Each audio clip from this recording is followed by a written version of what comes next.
All right, Thursday night. We're running a little late, but that's because of me. So this is going to be a fun, sort of a two-part spotlight tonight, because we have, something what's amazing about our endurance community is we have so much expertise in town. And we've got pro triathletes, we've got new athletes, we've got content experts, we've got physical therapists, doctors. Well, Dennis, who is our guest tonight, Dennis Lancaster, comes to us with a lot of experience, not only in racing, but in rules. And so we wanted to have Dennis on to not only highlight his spotlight and his journey in triathlon, but also to talk about the rules because he's actually a USAT official and is very involved with that.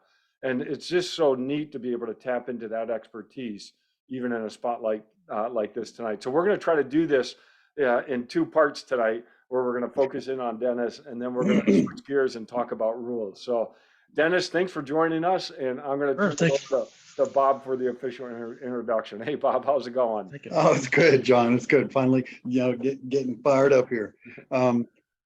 Thanks for being here, Dennis. We appreciate this, and for everybody who's listening, one of the reasons we're excited about having Dennis here is, as John already mentioned, is the fact that, well, there's a lot of reasons. One, Dennis has been in this multi-sport community for a long time. I mean, like started back in the early 80s, and he's been with the club for 10 years and has been a volunteer, and he's been active in the club. And he's actually an accomplished multi-sport athlete, been to nationals several times, duathlon nationals. And as John mentioned, he's a USAT certified, both a coach and a rules official. So we're going to ask Dennis a little bit about his start in multi-sport, and we're going to ask him about what it was like racing back then and compared to now, and then the rules. Dennis has seen the rules change over the years many times. So that's just a brief introduction of Dennis, and so I'm going to just get started and turn it over to Dennis. So thanks so much for being here, Dennis, and tell me, how did you get into multi-sport in the first place? Thank you, Bob and John. Thanks for having me on here. I know we've been taking a while to finally connect, but it's good to be here. I started out, back in the early '80s. I was in the U.S. Army, stationed in Germany. Part of staying in shape for the Army was running, but I also had an opportunity to sign up to be a ski instructor in southern Germany, Garmisch. So I started on what little bit of spare time I had on the weekends. I would go down and teach skiing and then ski the rest of the weekend on my own and get paid for it. It was a lot of fun. But in the off season, I needed something more to keep my legs in shape for skiing. So I turned to the bike. I did bike a little bit when I was a kid, but nothing like, in the years since. So I did a lot of biking to stay in shape with my legs and the running, and I participated in a couple of 5Ks and a couple of 10Ks in Germany, and that was kind of all we had for anything that was considered multi-sport back in the early '80s in Europe. So flash forward to moving to when I was stationed in Fort Lewis when I left Germany. I got in with the active community, the cyclists, the runners, and some triathletes, and triathlon was kind of new in the SeaTac area, in the Seattle-Tacoma area back then, but people were really excited about it. When I went to the bike shop, they're always talking about this triathlon going on. I'm going to go train for this and go train for that. And I really didn't think much about the triathlon sport until I was encouraged to go up to Crystal Mountain Triathlon in 1987. And I'm like, well, okay, I'll go check it out. I'm pretty good at running and cycling on my mountain bike. So I went up there early in the morning. I was planning on starting that triathlon. And those were back in the days when you could just show up and sign up, the morning of the event. You didn't have to prepay or pre-register or anything. But I got up there and all these people are walking around with wetsuits on. And I'm like, what is going on here? Are they going diving or what are they doing? So I went over and felt the water. It was super cold. You know, it's a mountain lake out by In Washington. in Washington. Yes. And so I never signed up. And probably a good thing because I'm not a good swimmer anyway. So I probably would have died in the first 50 meters from, you know, hypothermia or drowning or all the above. So Discretion's the better part of valor. yeah, but it was cool because just the whole vibe of everything, and a lot of people up there were new to the sport, but they were also excited to get going. And we've seen that all through the years, even today, beginners in our sport, you know, that enthusiasm and that energy, it's awesome. Oh, we've We'll got talk that in about our that. club right now. You may have seen it. Yeah, of course we do. Yeah, we've got some great people, like you said, John, at all levels. So it was, you know, I was hooked. And so, you know, I kept racing my mountain bike in the year that I was stationed there at Fort Lewis. I went to Korea for a year and rode all around Korea. I got sent home a week before the Olympics started. And but that was fun because I was out there riding my mountain bike on the highway, and all these different cycling teams for all these different nations are passing by me in their pace line. It was awesome. But again, not much tri activity there. So when I left there, went to Fort Stewart, Georgia, for the rest of my time in the active duty. And we didn't have a real strong tri community there where I was in Hinesville, but there was a lot of multi-sport activities with respect to you know, duathlon, and myself and a couple other guys started a running club there. We put on local 5 and 10Ks, which was a lot of fun. I learned a lot from, you know, the race directing side of things. So and so I understand what it takes to put on, you know, the events that you put on, John, Bob, and the rest of the team, the rest of the club rather. And it's You know, it's a lot of Dennis, work. I'm glad you told me that, because we're going to put you to work. I know I We got have. As far as John, you're running these races. Yeah. Yeah, I got to slow down and kind of free up my schedule as well. Yeah. But in fact, I had hoped to go to Endurance Exchange, last month, but it didn't quite work out. But I wanted to start taking some of the race director courses, just not to get certified as a race director, but I think it's important as an official that I have that perspective, and I'll get to that in a little bit. But it was cool doing multi-sport in Georgia. Back then, the Bud Light series, they always had their national championships at Hilton Head. So I went out there and covered that for a local newspaper. I got to meet all the pros, Dave Scott, Mark Allen, you know, Mike Pigg, all those guys. And it was, you know, it was cool being awestruck, you know, seeing guys I saw in the magazines. Now I'm seeing them and talking to them in person. That was cool. But when I left there, I went back home to Southern Oregon, to Ashland, Oregon.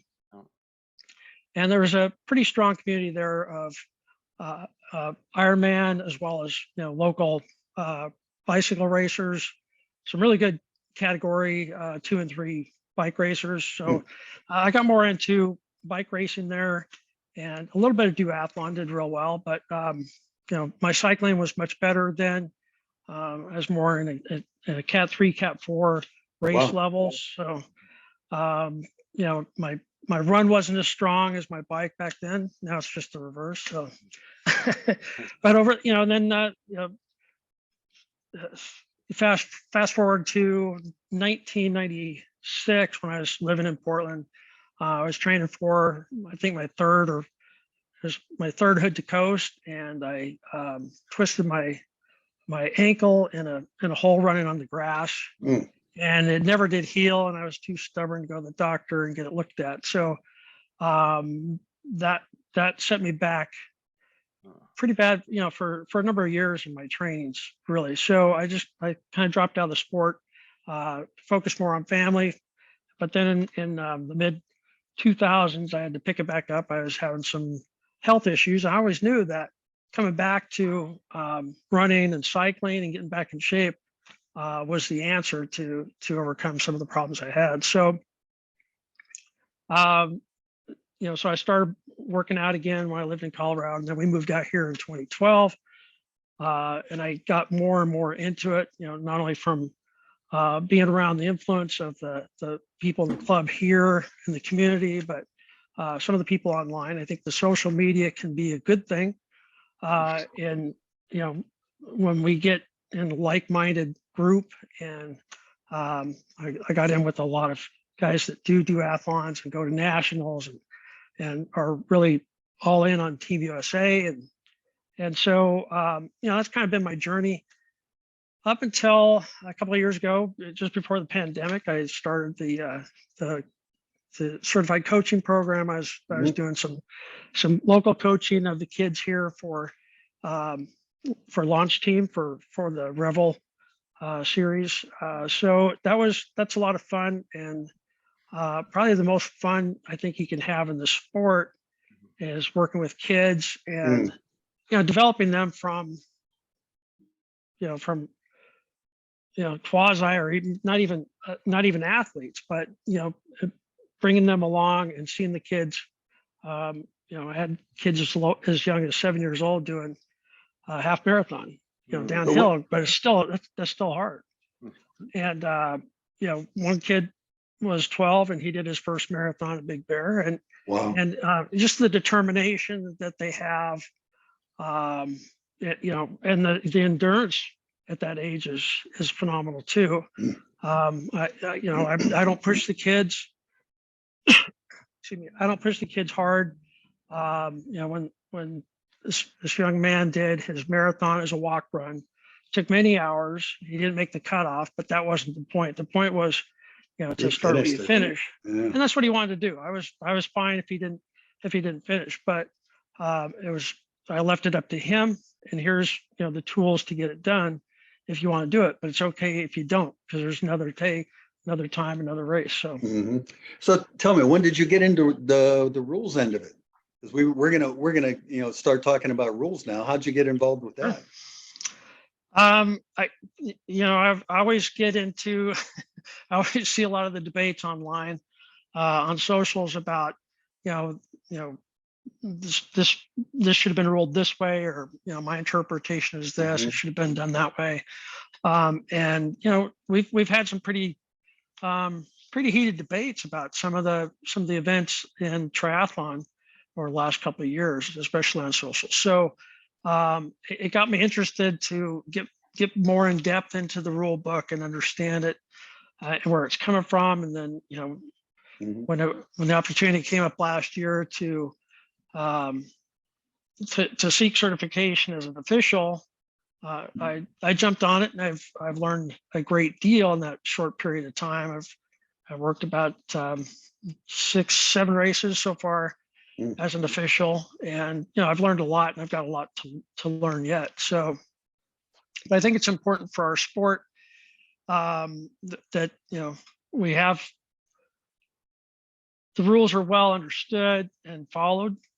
And what I really like is Mark Turner's our new commissioner, and he's been working very hard the last few years to get to move USAT from a hard line, hard nosed, you have to do it by the book type of approach, to a much more softer, gentler, kinder. Well, you've seen the rules change then over the years. That's one advantage of starting early. So what are the changes that you've seen? Can you show us? Sure. A lot of the changes that we've seen is with respect to the water temperature in the wetsuit, because especially now with the wetsuit materials, you can really gain a fast advantage in the water. So there's been a lot of focus on that over the years. It wasn't so much even in the local races. There wasn't as much. We paid attention back in the 80s when I first started out. Ironman's always had rules with respect to wetsuit use and to keep things fair, which is good. But I think the drafting on the bike has probably been the biggest change. And now we're starting to see the shoe construction become an issue on the run. But I know, I drafting, know. drafting So- and bike has changed a great deal. But some of that is aero. If you look at some of the first Scott DH bars back in the mid 80s, that kind of changed the game. And then course. all these other companies tried different designs, and it just evolved. And same thing with the frame constructions, going from steel. My first bikes were steel, of course, and then going to aluminum, then carbon, and then molded carbon, and titanium, of course. But we've seen a lot of changes there, and along with that, the rules have had to change, congruent with that change of the technology and the racing aspect. So, Well, you can you talk about the new rules, and especially you brought up the shoes? I'm interested in that well, because I've got 2 pair of illegal shoes right now. Dennis, I know you have some slides. Do you want to go through Yeah, sure. those? Yep. And bring those up? That'd be great. And I knew this was going to happen. I knew that we were going to. I know we could Dennis take has 2 hours on this. Dennis has such great expertise as an athlete, but now this is going to be fun to tap into his expertise as an official. So thank you. Okay, Dennis. Right. So I did put a deck together, and we'll kind of zip through this, but I can make this deck available for anybody that wants it. It's That's cool. because I've got some links in here, especially with respect to the shoes, Bob, that kind of goes through it. So there's been a lot of change. I'm just going to zip here. Looking at the state of the sport, all inclusive. Okay, that's where we've seen. That's the picture of where we are today. So you remember Chris Nikic at Ironman as a Downs athlete. And of course, we've just seen tremendous growth in para triathlon. And, that's now as big as regular Olympics or the Paralympics. So it's just going to keep growing as there's more and more age groups and divisions for those special needs racers. That's a good thing. Yeah, and then another thing on the what you're going to see with the rules is the changes this year are not only tailored to be more inclusive in that manner. Both Ironman and USAT have the open division for letting those that want to just kind of have a little more mellow experience and not be, maybe they're not competitive because there's no age groups, there's no placement for Kona or World Championship if they race in the open. So the open is more a little more lenient, like the use of snorkel on the swim.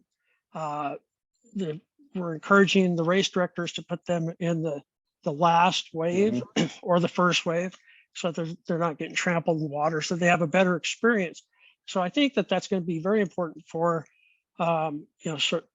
for the new athletes in the swim, either the aqua bike or the triathlon. They're going to have a much more relaxed experience, and then maybe they don't want to compete. There's nothing wrong with that. Will they be able to use the swim buoys? In what way? Swim with a swim buoy tethered to your back. A tow buoy. A tow buoy, a personal swim buoy.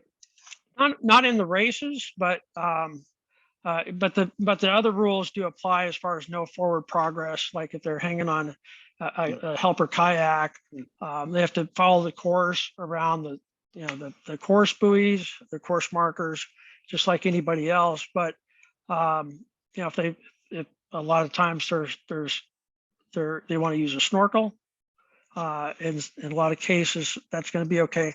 Now, when I talk about the rules tonight, I want to make sure that we're clear that these are more focused on age group, because the elite juniors as well as elite adult racers have a different set of rules that apply.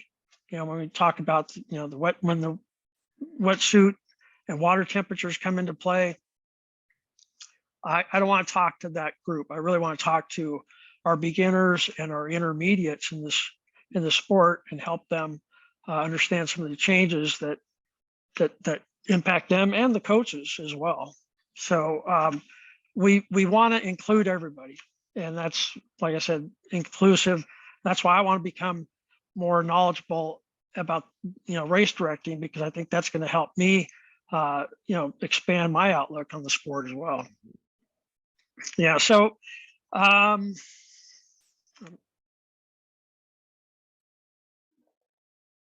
think we'll just kind of zip through here. Some of the Ironman rules, like I said, we've got a change to the physically challenged.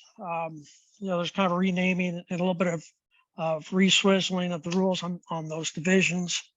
And you'll see in the Ironman and the USAT rules, they're becoming more all aligned with World Triathlon, especially at the higher levels. So that's really apparent in the USAT rules changes this year compared to last year's rule book. And then Bob, your shoe running stack height. I'm not even going to get into that. But the World Athletics has the rule on the thickness and where it's measured and how it's measured. And they actually have a list of shoes that are approved, shoes that are in development that are approved for limited racing. And then, if you're not on that list, then yeah, it's not a legal shoe. Now, how close are we going to track that? It depends.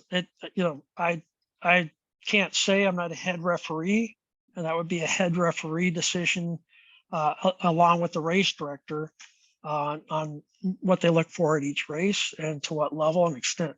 So they would tell me as an official, hey, Dennis, go down to transition and look for this and look for that, make sure but we're usually looking to make sure that people have their helmet, they're not they're not spread out on their transition space, encroaching on other athletes' areas, which does happen quite a bit. You think people are coming out there for picnic lunch or something. So it's interesting to see what we see, but we focus on certain things every race, and just to make sure we're keeping it clean, keeping it safe.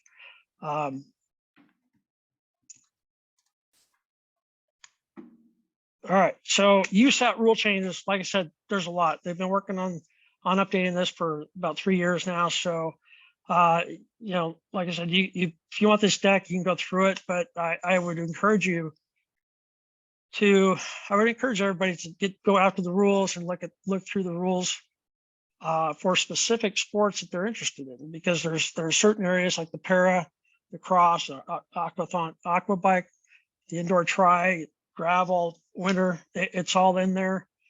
So it's a big, thick rule book now. You don't have to read the whole thing, just read the pieces up front. The front matter apply to swim, bike, run, and then for your sport. So there's a lot of good stuff in there. I won't go too far into that. Probably the big thing that's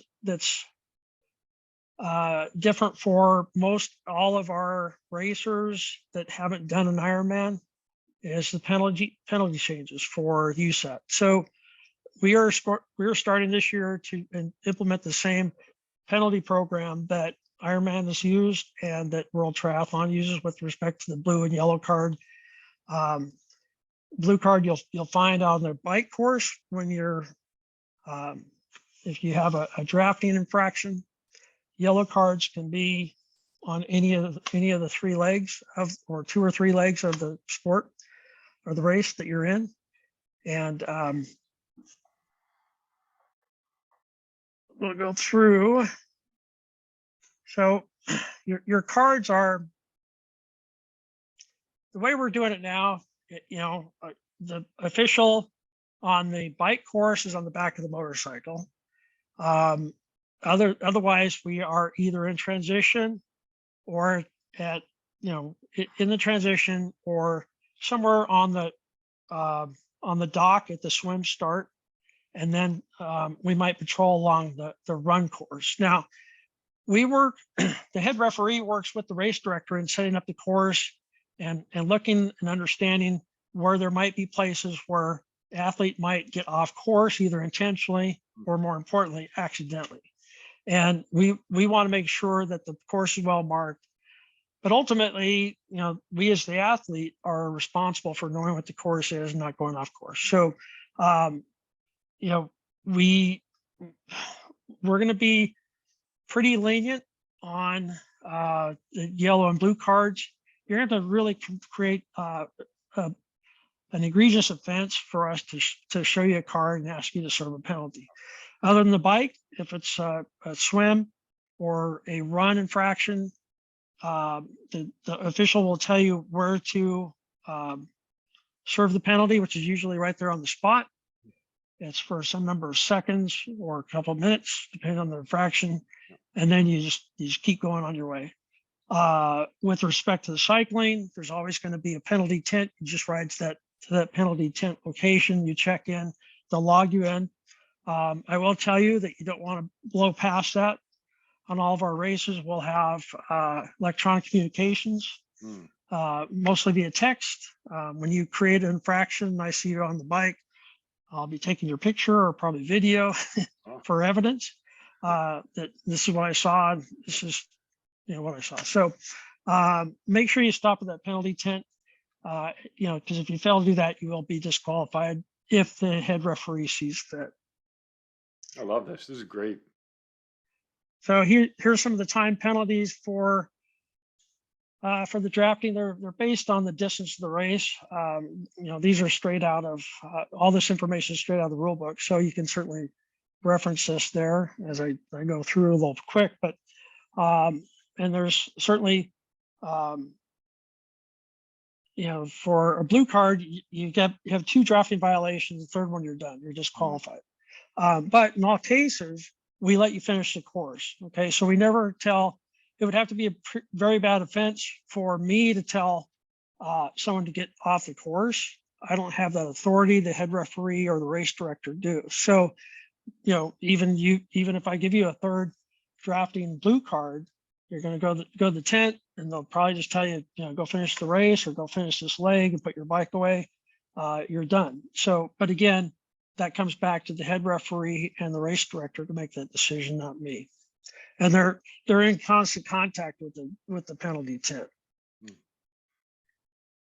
Some of the penalty tent conduct rather. This is important. You can't use restroom. You can't take any assistance from any other person or racer. If you really do have to use the restroom, they'll stop your penalty time, let you go relieve yourself and come back. Now, keep in mind when you leave your bike, anytime you're with your bike on the course, shin strap has to be fastened and helmet on your head. The only time it can come off is if you're off the course. Okay. When you're in the penalty tent, we're not going to get you for having your helmet off. So if I see athletes that have a 5-minute draft penalty go in the penalty tent, it's hot out, and they want to take their helmet off. That's fine as long as you're off the bike and you're in that tent area or that marked area where you should be. But anywhere out on the course, shin strap fastened. So that's just one of those little things that can blue card you or yellow card. All right, so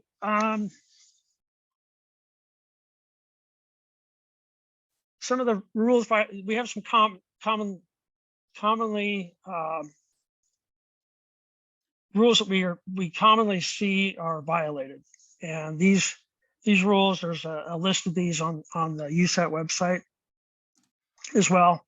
Helmets, okay, again, the head referee and the race director, especially the race director, will determine what rules they want to enforce or relax or modify or change, working with the head referee.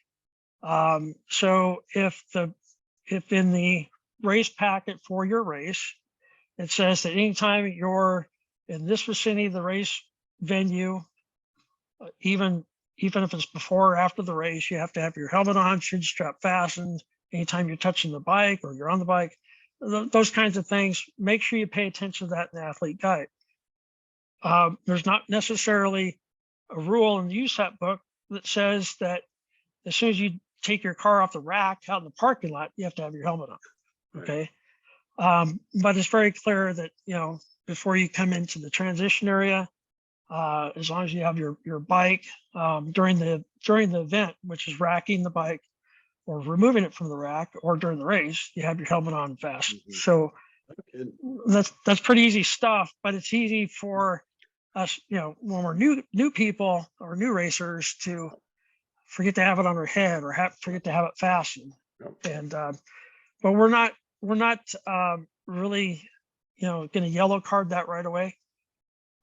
Those are the types of things that we want to warn and amend, and that's the new kinder, gentler official tack this year. So we're going to do more warning out on the course and in the transition, and help educate you versus penalize you and thrash you with the wet noodle.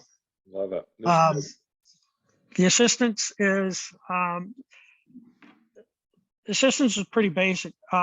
Your family can't come give you a water bottle, power bar, whatever. No assistance from outside the race is allowed, and that will get you penalized. So just be aware of that. That's kind of a big one. Also, of course, completion.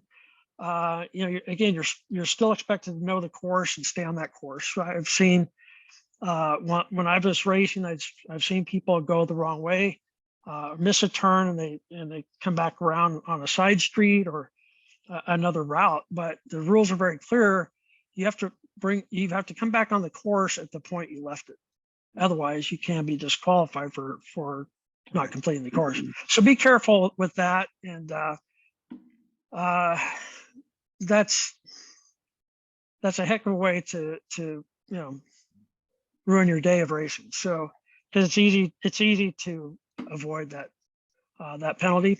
Electronic devices, we've seen these used to be pretty heavy-handed. Now you can carry your cell phone on your person, on your bike. Needs to be secured, of course, and you can't be using it, basically. So I did have an instance last, I think it was at Ironman Waco, where we had someone who was pulled off the course. He had his helmet off, and he was in possession of his bike, but he wasn't straddling the bike. He was using a cell phone. So I'm like, okay, there's a few violations here, but when I went and talked to him about what was going on, he had just had surgery very, very early that morning. He was just checking in on his patient. Have a good day. Yeah. And that's He's where meeting the intent of the rule. he is. And that's fine. We're not gonna nitpick that. I wasn't sure what the situation was, if he needed help, which is why we pulled over and talked to him. But he was off the course, even though he had his helmet off, so that was good. But he was on his phone.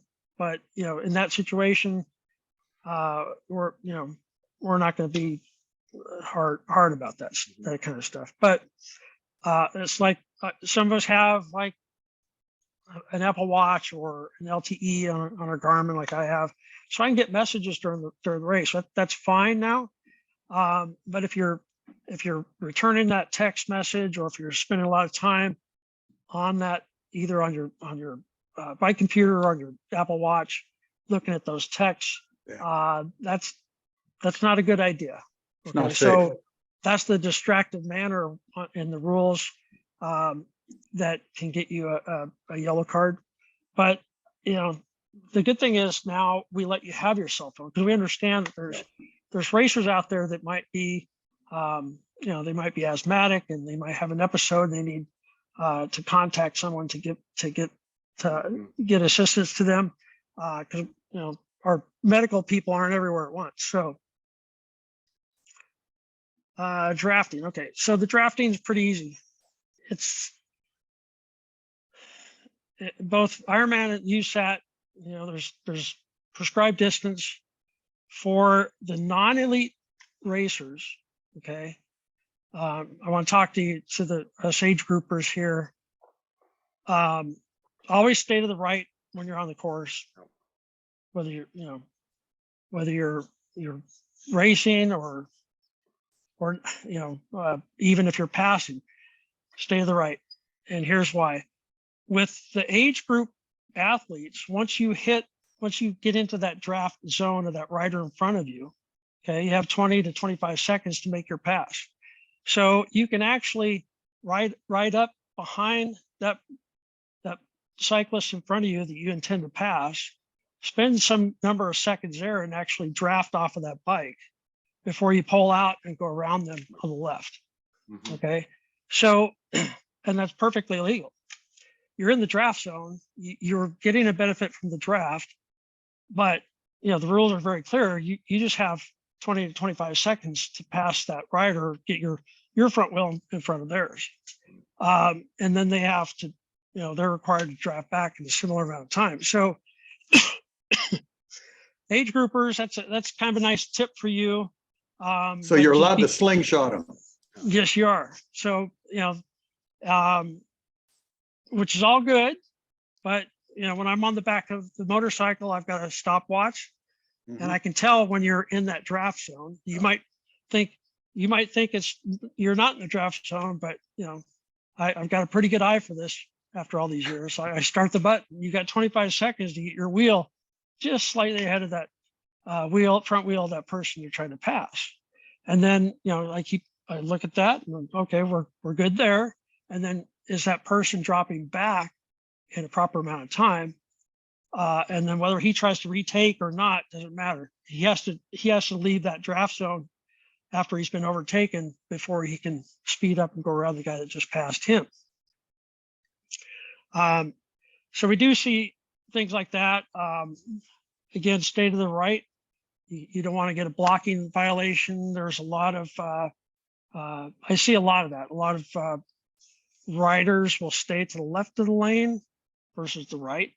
They think, well, there's no one around me. There's no one trying to pass me. It doesn't matter. It can still be construed as a block from the officials. So that does happen. Stay to the right, avoid that block. And then lastly, I think we saw this in St. George, big lesson here.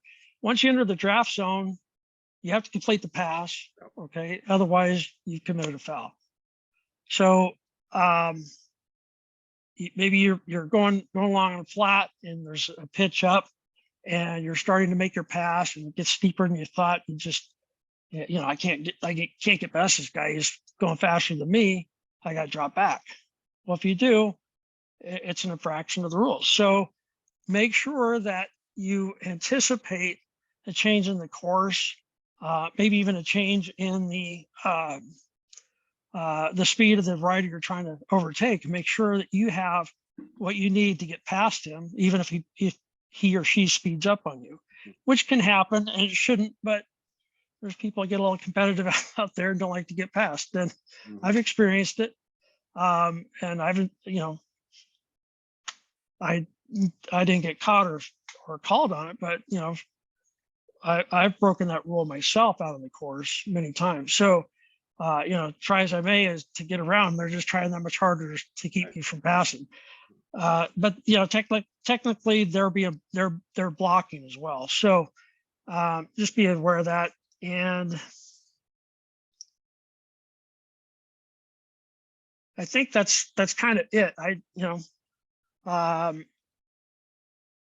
There's a lot of rules in place to make the sport safer for all of us and make sure it's fair. We all have a good time. We're, like I said,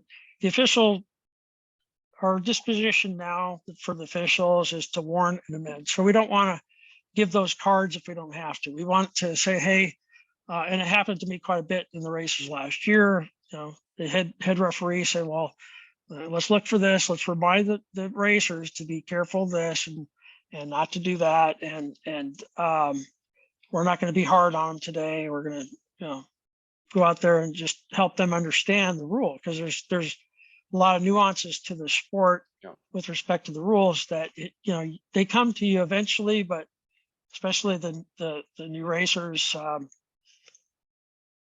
you know, if they don't get taught well, either by their coach or their club. I'm not talking about our club, of course, but That's right. but there's a lot of racers out there that, or athletes out there that don't have that benefit. Maybe they just start on their own and they just kind of know their own thing. So it's Dennis, this is fantastic. I really appreciate you doing this because there's a couple of things that I have done wrong, and so this is nice to go through this. But I know I saw Bob writing some things. So Bob, what questions do you have at this point? Just to clarify something, Dennis, I know we can't get assistance from outside, but you are allowed to, if you are another racer, help another athlete with a CO2 cartridge or a tube or something like that. you Or a can. pump. That's right. Yeah. Just to clarify for everybody listening, you are still allowed to get assistance from other racers, just no Right. forward progress assistance. Right, right. And back in the day, you can even give a tube or CO2 cartridge. That's changed a lot, which Yeah, is right. good. Now it's like, well, I can't give you if I give you anything that prevents me from moving forward and completing, moving on the race, that's the violation. So I can't give you my can't do bike. it. You can't give someone it to sacrifice your own chances. Right. I can't give you a wheel off my bike. Okay. Take my trailer chain off and give it to you. But That makes sense. yeah. Hey, there's something else that I am guilty of. Whenever I get into a rough patch of road, and you know how like sometimes the tire tracks where those are, it's torn up, and this was really bad down at Arizona. I mean, there's some really rough roads. Yeah. I moved over to the left, and I was next to the line because it was tearing me up, and I was afraid it was going to tear my tires up. So Yeah. what's the ruling on that if the road is very rough? So the officials should understand. We saw that in Texas as well. In fact, it rained all that morning on that We're going to Sunday avoid race, puddles, man.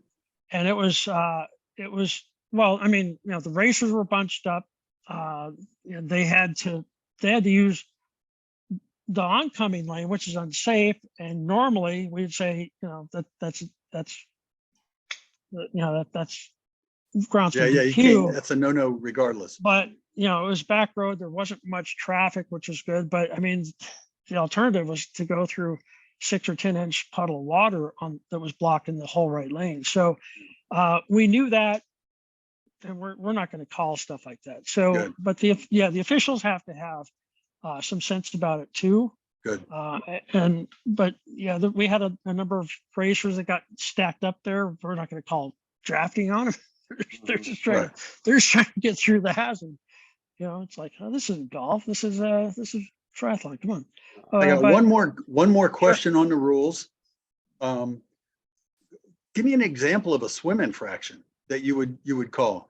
And it's like you can still draft in the swim, right? I mean, there's no rules against drafting in the swim. Most of the infractions we're going to see in the swim are usually with respect to the wetsuit. And keep in mind that if you're wearing a wetsuit, you can't wear buoyancy shorts also. Doesn't matter what the thicknesses are, you can't wear both, period. So, well, 5 millimeter max anywhere.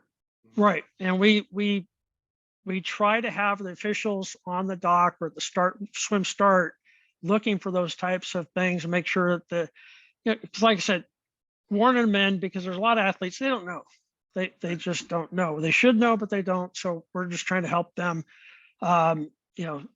understand the rules of the sport, what's allowed, what's not allowed. And we do catch something every swim. There's somebody that doesn't have proper gear. And if there's a non-wetsuit, making sure that your uniform doesn't go lower than the elbow or the knee, because we saw full body suits on the swim. Right. Those aren't allowed. Just things like that. And maybe that's wonderful that you are, warning people ahead of time and heading it off instead of playing gotcha. So that's great. And I do have a question. Ultra, ALTRA, Ultra shoes are a very popular shoe, and they have stack heights that are well under 40 millimeter, and there are no Ultra shoes on the approved list. Do you know why? No, I don't. I haven't really dug into those details, and quite frankly, Bob, I probably won't get tasked with doing any kind of measuring or validating on the shoe. Now, I did work the U.S. Open, the PTO U.S. Open in Irving last September, and the pros do play by a different set of rules, and it is what it is. So, they might have us look for, certain things just to make sure that everything is fair, because the ones that get paid money are going to cry the loudest if things aren't fair. So we had to look for certain things. I would think that with respect to the shoes, we're probably going to see, maybe look for a specific brand and or model of a shoe and just let Right. everything else go. You can't And catch that, and everything. that's, yeah, you can't cover everything. You got all these off brands. Right. Okay, but thank you so much. I appreciate you addressing that as well as all these rules. This has been wonderful. Yeah, that's great. And I need to, I'm glad you reinforced the helmet chin strap Mhm. rule, because there is a tendency to get off your bike and Mm-hmm. as you enter the transition and you unclip your helmet. You can't do that, right? I mean, you No. got to wait Right. until you rack your You bike rack the bike. before you take Right. your chin strap off. That's correct. Oh, And same thing before you touch the bike to take it off the rack yeah, is put your helmet chin yeah. strap on. So that's very important. Like I said, I think you're going to see more in the future rather than penalizing racers for that. That we just remind them, because it's especially with. I remember being all my races were early on. I was a hot mess. So yeah, going take the bike out of transition. I don't have my shoes. It's like, Yeah, oops. yeah. Just we all do that, right? But we're not going to be that hard on everybody. So Are other race officials as benevolent and easygoing as you are? or more so. will- Yeah. Yeah. Yeah. Okay. Well, there was a guy in the venue at Irving that non-pro race that he was riding his bike, had his helmet hanging off of his shoulder like he was cool. Oh, So I ran no. after him and said, "Hey, dude, at least put it in your backpack, and make it look like you forgot to put it on, but it's just hanging off your shoulder." Yeah. But the other officials probably would let it go, but I'm a new guy, right? So Yeah. I gotta cure the world of all else, but And to your point, when you're biking to transition, and we see this a lot, and people don't have their helmet on, and they get their wetsuit hanging over their front of the bar. How many yep. times have people just let that wetsuit get caught in the tire, and all of a sudden they're crashing? I mean, if you're biking, wear your helmet. It's that simple. I got stories about that myself. So. Well, okay, then I'll add my story, because I've been DQ'd from a race for not wearing my helmet. But this was No back, way. yeah, Wow. this was back in the 80s. And, you both have, ridden back then. We didn't wear our helmets when we just biked, back practice. So anyways, I got out of a race and I was competing for first place, and I just blew out because the guy who was in front of me was a faster swimmer. And I just totally forgot to put my helmet on. The race director pulls up alongside me and he says, "John," and I'm like, Oh yeah. "Oh, I forgot my helmet." Yeah. I Yeah. So forgot my see, helmet once on the entire bike, and I finished and nobody said anything. Oh, that's great. but that's good. And I know that No, a lot of this was 40 years ago though. oh yeah. Yeah, Well, yeah, it was pretty different experience back yeah, in those days yeah, for sure. yeah, But it's I think we're kind of full circle. I mean, yeah, yeah, we want to be nice to people and help them, stay in the sport yeah, and progress and a lot of it, you guys just we all show that yeah. we don't know it all when we first started. We Mhm. made some pretty crucial mistakes, and we all do. So Yeah. we don't want to get hit hard just because we forget our helmet. Well, and a lot of the rules are safety driven, and Mhm. it's fair play as well. And Right. so it's really, really important. And I think, reading your athlete handbook, if a race does have that, or they have an athlete briefing. Those are great things to go to. Like you talked Right. about, you know, the race director will highlight some of the uniquenesses of that Mhm. particular course. Well, they have the leniency to modify the rules. So, and I didn't get into the USAT rules because now we're doing air and water temperature, and what's the how long are the athletes in the water before the start? There's a lot of things that are taken into account that now the race director has a lot more on his plate to worry about. So it's getting more complex, but it's for the safety of the athletes. We could spend the next two sessions on the rules. Right. In addition to the safety, I actually would encourage the race officials to be a little bit more, I don't know what's the word for it, you know, strict on drafting on a bike. I mean, I hate it whenever I'm riding by myself for 10 miles and I get passed by a peloton of 15 bikes that are riding wheel to wheel. That really torques me off. Yeah, that's happened to me multiple times too, Bob. And that's where it's tough for the smaller race companies, you know, VBSC. Maybe they don't have the funding there for bringing out full on official staff, but you know, just one motorcycle volunteer and official per Right. race would help tremendously out there on the course. So. Oh, this is great, Dennis. Yeah, it is. Thank you so much for coming on, and you know, I'm really glad you were able to talk about some of your race experience. But boy, we gotta have you back and dissect that a little bit. Yeah. But really appreciate your expertise in this rules, and this is great that you came on and shared that. Yeah. Thank you so much. My pleasure. And you know, I'll have to try and fit it in the schedule with BBSC when they come out to maybe to do a clinic before the race. Yeah, that's great. Oh, that would be awesome. Yeah. Either at packet checkout or something like that. And I know that state triathlon, USAT triathlon championships for the state of Nevada are at Las Vegas Tri this year. So Great. we're gonna have a lot more athletes out there. I haven't heard if they'll have officials out there, but we'll be encouraging them to have at least a few officials on that race. So. Oh, that's great. Well, and again, thank you for your support of the club. You've come down and you help out, and I really appreciate everything that you do. So thank you so much. All right. Thank you, gentlemen. All right. Have a good evening. Thanks, everyone. All right. Good luck, See you later. everybody.